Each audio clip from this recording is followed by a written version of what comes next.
Well, hello, General Hospital Daily Recap fans. Today's daily recap is for Wednesday, July the 19th, 2023. Wednesday, July the 19th. Yeah, there was some action at the end, but you know what? I'm really pissed off the slant that they made this go. I'm going to save that for last because I'm biting my lip. But anyway, new Molly. New Molly. I guess I got to point this way because the camera's opposite. Everybody, I'm not really liking this Molly at all. The other Molly, to me, reminded me of Molly. This Molly, she doesn't look like she could fit in at all anywhere with that family. I'm just like, no, they didn't do a good casting job. Okay? Uh-uh. So she comes in, she's all pissed off talking to Sam about, Christina. She knows she ended up letting Sam know, yeah, I know you all were talking about me at the club and blah, blah, blah. You and mom and, mom, Sam let her know, well, mom was here earlier. Oh, and I bet you guys were talking about me. And she goes, you know what, Molly? It's not that we were talking about you, but she was the topic of conversation, her and Christina. And oh, she was just venomous about Christina this. And so Sam finally said, you know what? I'm kind of really shocked that you are this angry about Christina wanting to offer to do something for you, which is actually kind of nice, right? Molly, I don't think all of this, she goes, you're directing all of your anger at Christina. But Christina is actually not really the real reason why you're this angry. What is the real reason? Because she's like, you know how Christina always is, it's the same old thing, but it'll be made about her and blah, blah, blah. Yeah. Because see, on the flip side, Christina's talking to Sonny, and Christina just said, I wanted to do something nice for Molly. And everybody says, my intentions are I'm gonna make it all about me. I'm gonna do this, I'm gonna do that. And they're so unfair to me. And Molly is all upset about it. And Sonny's like, well, what is it? Well, it doesn't matter what it is, Dad. And I thought, yes, it does, Christina, because you wanting to plan a surprise anniversary party for Molly and TJ. I'm gonna do something nice for my sister and TJ. I'm gonna do a surprise anniversary party, right? Because it's been a year since they've been partners. I'm gonna have a surprise birthday party for Molly. No, chick. You've decided you want to be their surrogate.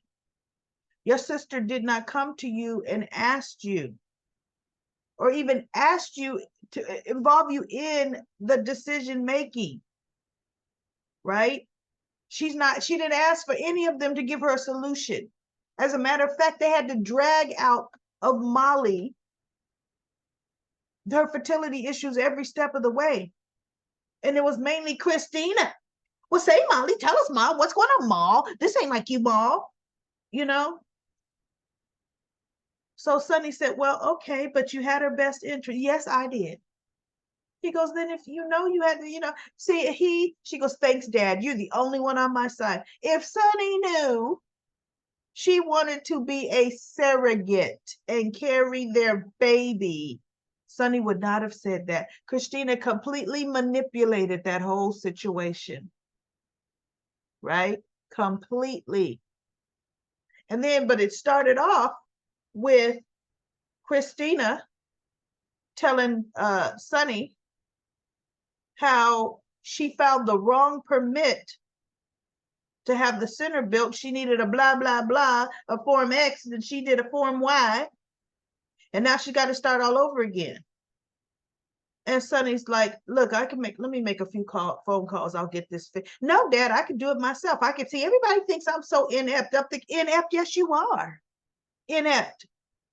You are having a building built from the ground up, and you haven't hired adequate contractors, general contractors, to do the whole process. Guess who files for permits? The contractors.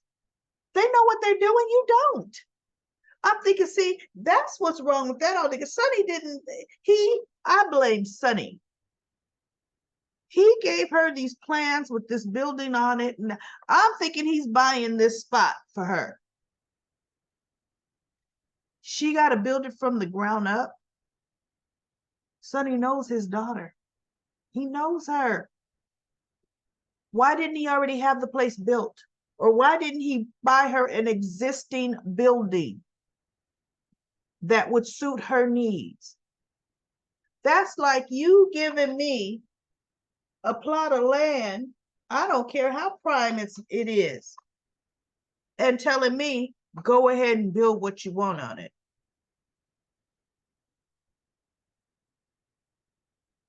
Well, at least I'm smart enough to know to get a general contractor and an architect. I'm smart enough to know that. But my whole thing is, it's mine, right?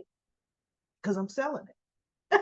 I'm taking the money for the land. But no, you know, I mean, quite frankly, my personality, I'm not the kind of personality that wants to buy a vacant lot and build a house on it.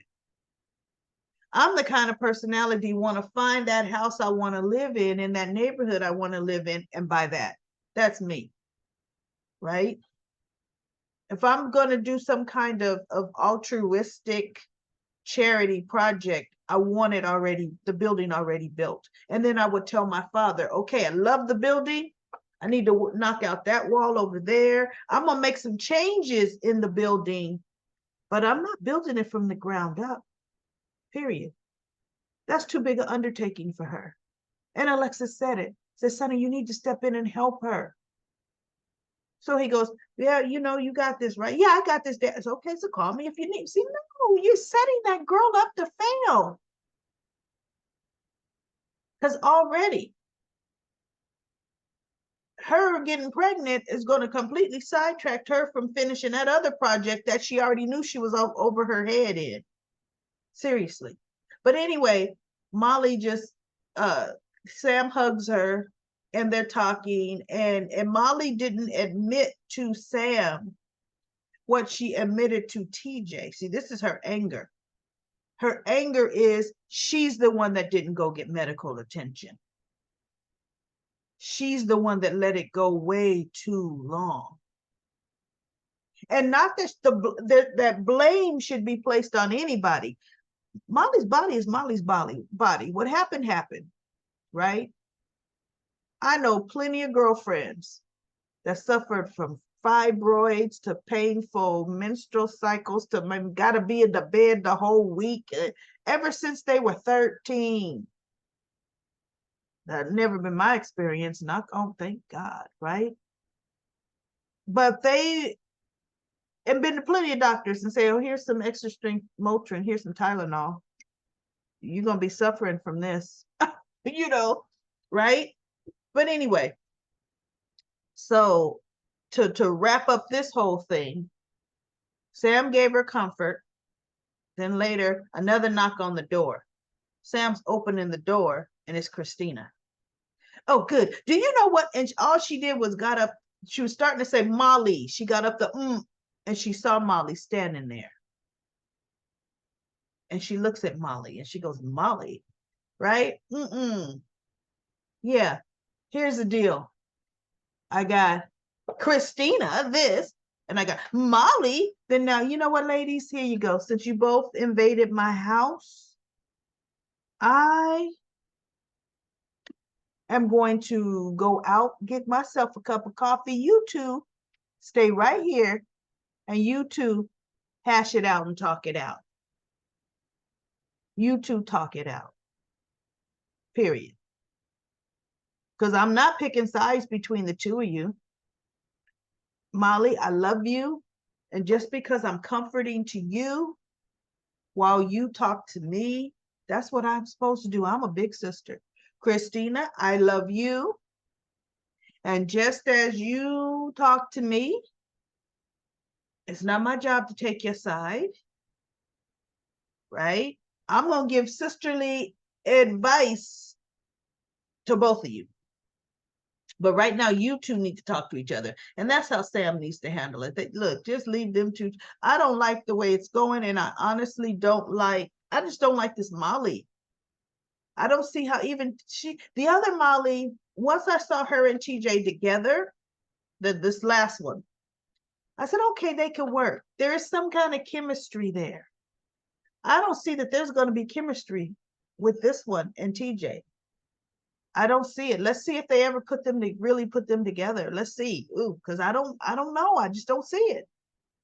So now we have Alexis going in her office, and there Esme's on the floor going through boxes of stuff, just looking boxes.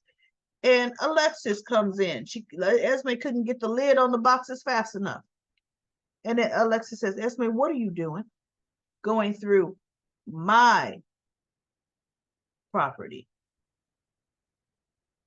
Oh, I was trying to move the box and the boxes and they fell over, the lids fell off, and Alexis walks in to her and she goes, let me tell you something. I'm going to ask you this question again. And I better hear the truth this time, because you're not telling me the truth right now. And Alexis says, Esme, you know what? I already don't trust you. Told her to her face, I already don't trust you. So again, what are you doing in my office going through my boxes? Well, I mean, they're all about me anyway. So, you want to, so why? And Alexis goes, for one thing, I don't have to explain what these boxes and why they're in my office. Doesn't matter who they're about. Doesn't matter. She goes, but there is a journalist wanting to do a article on Heather and Ryan. And she goes, oh, my parents, yeah. So she goes, well, you can't let that happen. And she goes, I mean, you are a Cassadine, and negative things, all families do, things. And she goes, wait a minute, let me set you straight.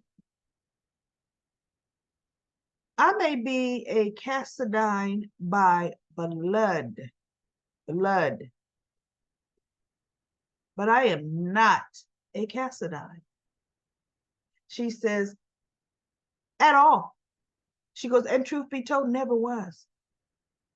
She said, but I worked hard all my life to make sure that family had no influence on who I became.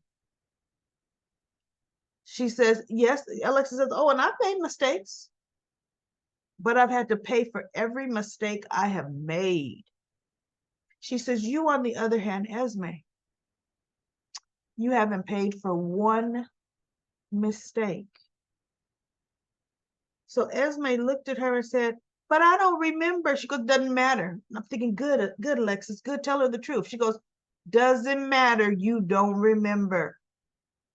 Everything in those articles, every piece of information about you is true. You did those things, and you have absolutely never atoned for them.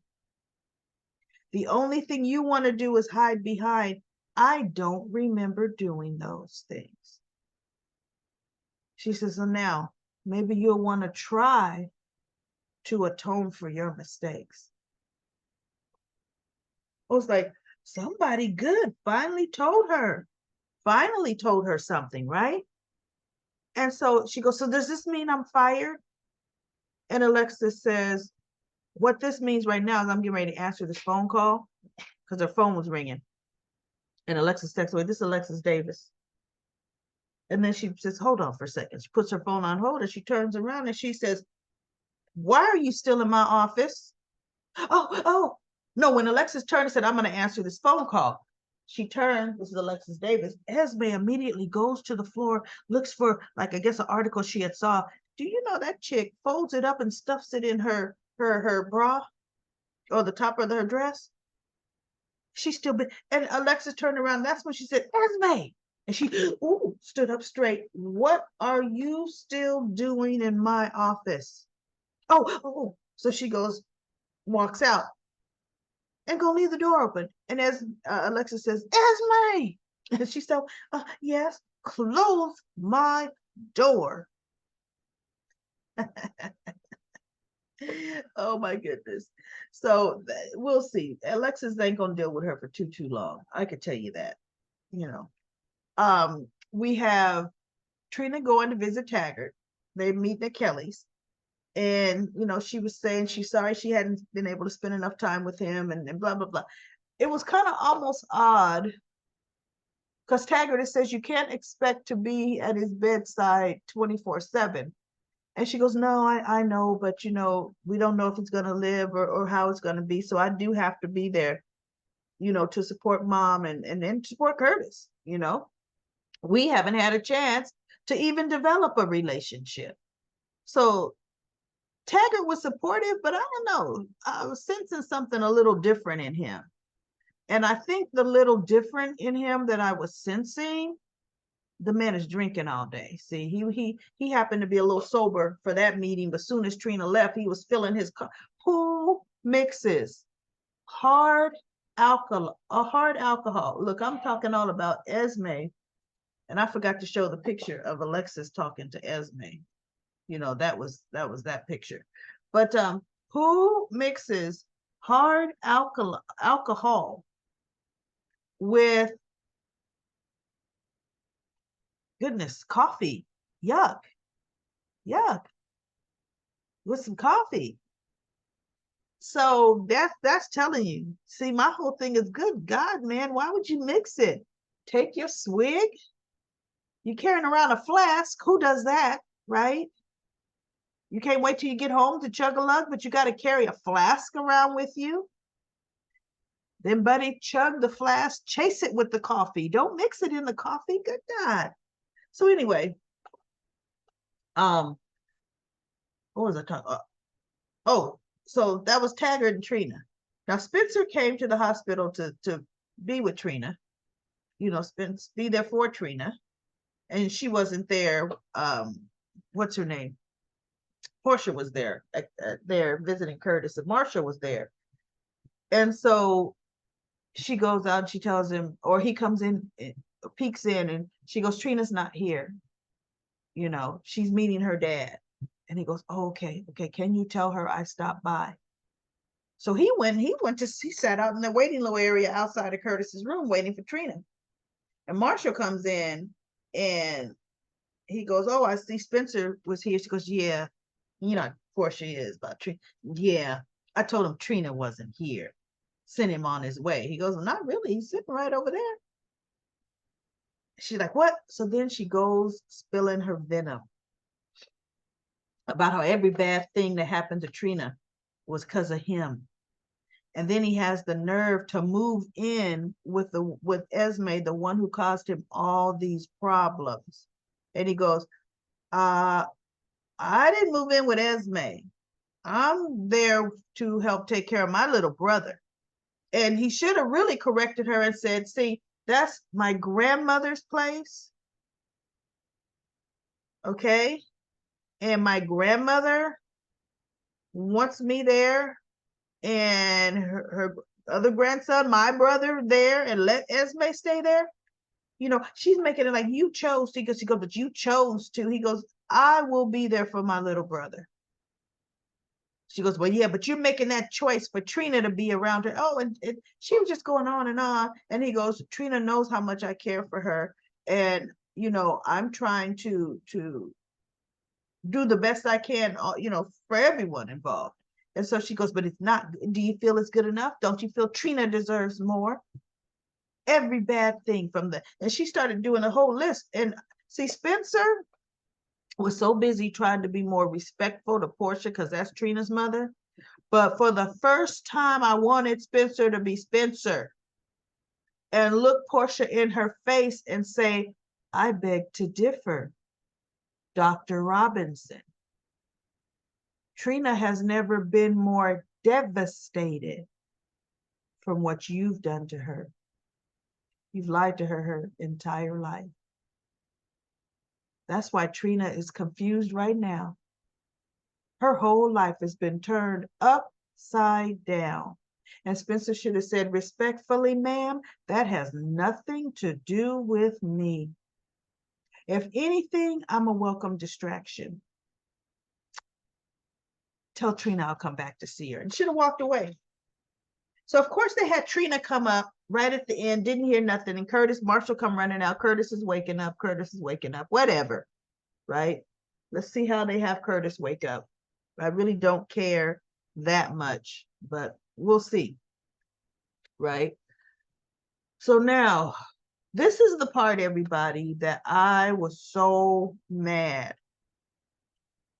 The interview they're having, Sasha's being interviewed. She's telling her side of the story.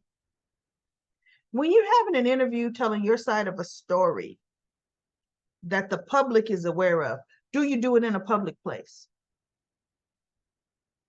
Wouldn't you have done that in Deception's office? Wouldn't you? A controlled environment? See, I blame Maxie for her naivety to the whole situation. And Gladys, I can't wait to get hit by a bus. Because Maxie says, I'll be here every step of the way with you, Sasha, and blah, blah, blah. You got this. There's going to be no topics that are, it was supposed to be controlled.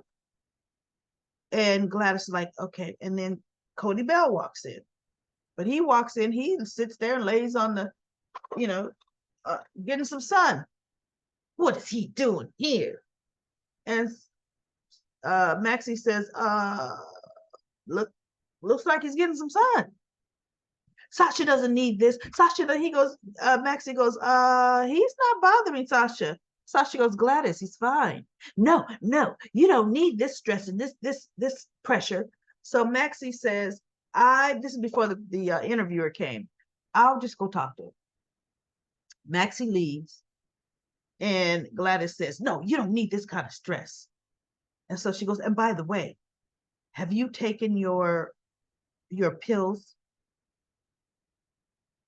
Your afternoon pill? And Sasha goes, oh, thank you for reminding me. Gladys is making sure she's taking a pill before she's interviewed. See, there's a special place for Gladys. Special place.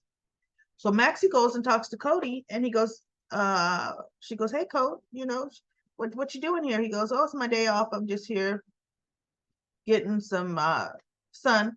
Didn't know you guys are going to be here. He goes, I'm just going to, stay to myself.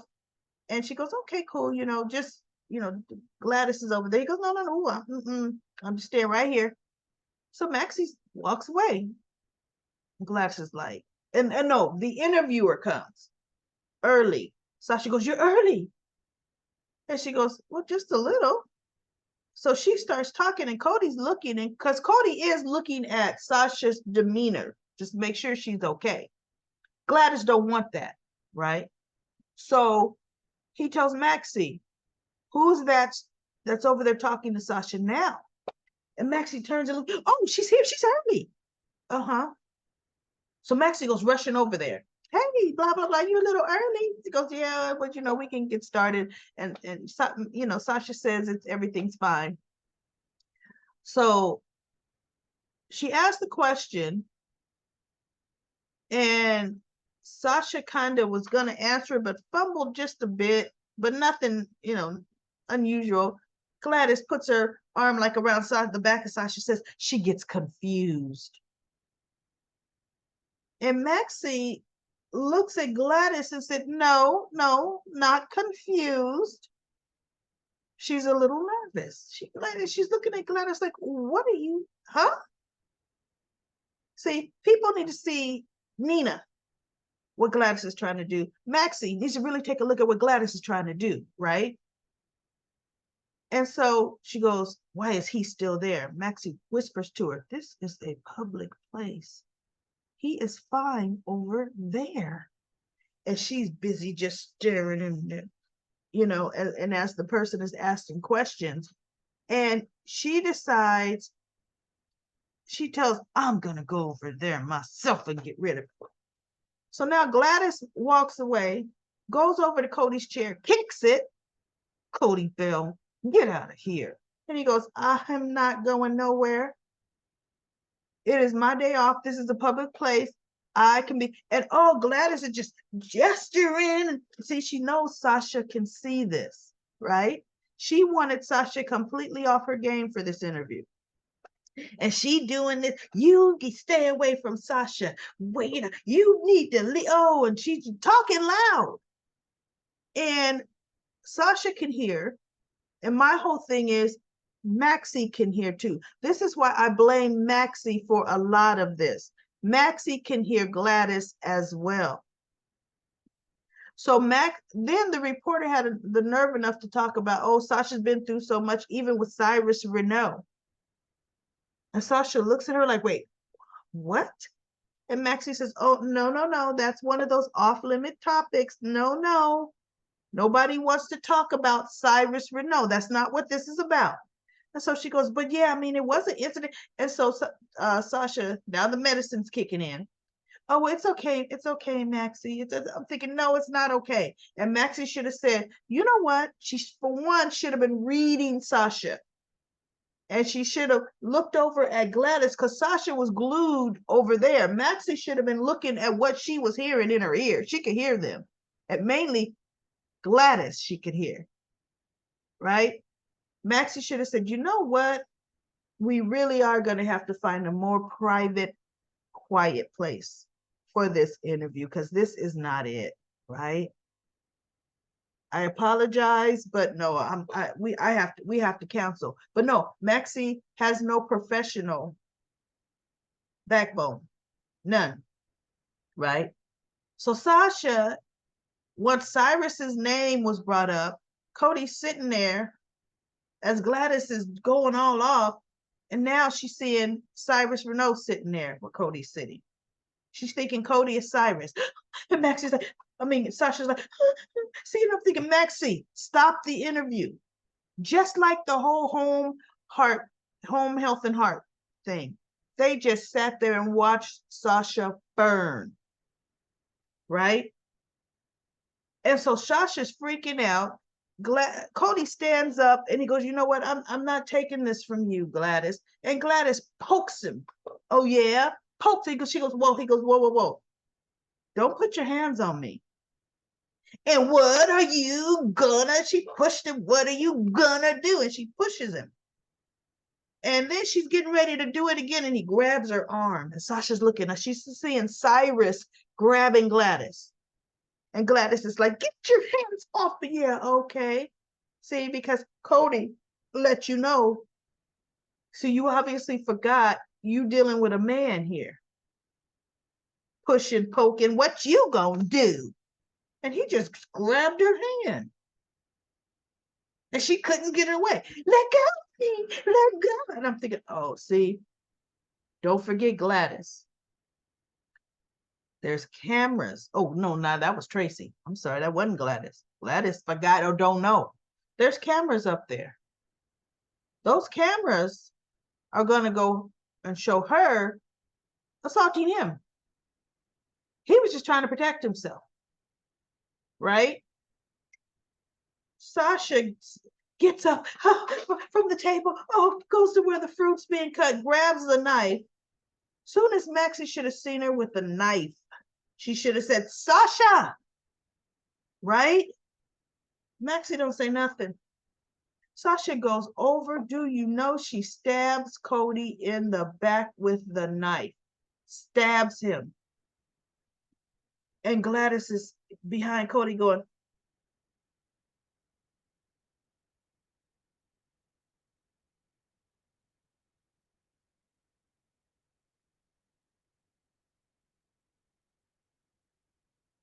so we now I could tell this is how they're going to write her out for maternity, right? Her maternity leave.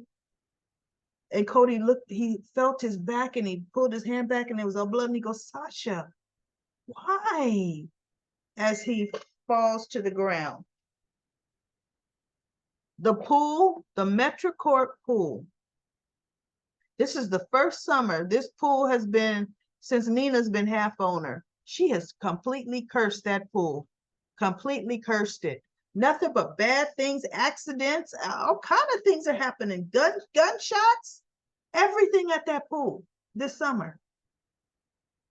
So now that's what just, I don't know. I kind of think I'm ready for us to lose some episodes right now. I'm ready for it just because needless, if you ask me, with what they have. Write Sasha out another way. But now she, Cody's gonna be touch and go because she was hallucinating. And see, here's the thing: if they make Gladys get away with that, I want to say I'm through with General Hospital, but I'm not through with General Hospital because look, if I wasn't through with General Hospital with the whole Lucy Cole debacle, then I'm not through with General Hospital.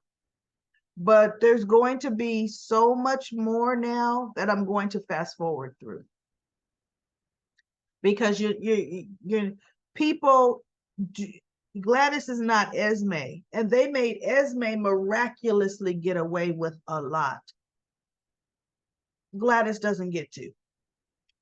Gladys has no class. She is no etiquette whatsoever.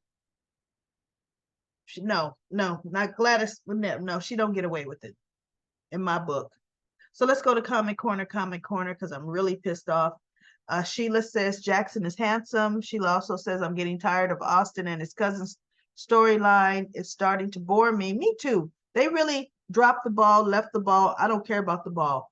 With none of them called talk, folks. None of whatever that organization it is. It took them way too long to do anything if they've done anything because they're not pikemen. Okay. The writers have got to be kidding if they think they're selling us that Sonny will allow a new nanny out of the blue, clear blue, just like that. Sonny would never let a new person into his house like that. I know. So Sheila says, you go Brooklyn, you finally got a backbone and stood up against Tracy. I am, says Lucy, use Martin as a last name, LOL. I immediately thought of Tad the Cad. Maybe Martin was married to Kendall Kane. Kendall actually never went by the last name of Kane. Kendall was Hart, Kendall Hart. And then Susan wrote a great recap of today's show. So go ahead and read her written recap. I am says, I wish Tracy heard Trina heard the vile things Portia spewed. She's going to lose Curtis. Susan also said she just got walked in on Trina and Spencer, Portia and Spencer talking. If she only heard what her mother said to Spencer, she would not be happy. Portia needs to back off. Spencer was just there for Trina when he found out found out that Portia was keeping her own paternity from her and from the day she was born. I know. See, that he should have threw that back in her face. And when she found out about Curtis, that Curtis was his father, her father, Spencer was there for her. Spencer made mistakes, but he's trying to be a better person, and he has no control over his father or Victor's behavior. Lucy says, hi, hello, Daily Recap Lady and the General Hospital viewers. Chase made it happen, and BOQ was pleased. He finally got Eddie to go to the Q mansion. It was a tear-jerking to see Leo try So very hard to get through to his dad. I know it really was. I love that scene. That was a really good scene. Lisa says, I love Brooklyn finally stood up to Tracy. Ava's trying to get a new nanny. She is not going to find, of course she's not going to find it, because she's been given somebody she don't even know, who she knows is working for mobsters, that she's going to put in her own daughter's vicinity. Shame on her. Shame on her. And then she would wonder why Sonny's going to try to kill her, right? And then I am says, I can't see Sonny allowing all a new unvetted nanny. But glad he's questioning the doctor, meaning, yeah, he's questioning Austin. Lisa says, Lucy and Felicia are not very good at private investigating, getting caught talking about stupid hummingbird cake. Martin is going to know what Lucy was doing. I am says, Lucy always gets caught. Linda says, I'm beginning to think it's Brooke English instead of Erica Kane. That was Tad. That Martin was married to. Ron says, I thought Martin was going to be CEO. Tracy put that on the table with him. Sonny better wise up and put his own babysitter in place. Sabrina says, I agree with you regarding Tracy trying to put Martin in place. But my question is, how can you do that with no voting stock at ELQ? See, this is bad writing. I know Tracy's the one that needs to step in. Period. What do you mean? The attorney can't just step in and make company decisions like that at all. Period. Let me see. And Lisa says it would be voted in for Martin to run ELQ while Ned is not Ned. And then Lisa also said Leo handling Ned/Eddie better than Olivia. So much more mature. I know they have Olivia just being ridiculous. PE says, is there any reason that Ava can't watch her own daughter? I mean, she doesn't work at the gallery. What does she do all day besides conspire with Nina and look and drink martinis, right? Joint custody means come to mommy's house and hang out with the nanny. I agree. Sonny will never go along with some strange nanny. Maybe Mama Carly can babysit Avery. And then Lisa says, it is probably better for Avery to not be around Ava. She is always scheming or trying to hide bodies around Spoon Island. So that's it for Comic Corner. I will be back for another daily recap of General Hospital.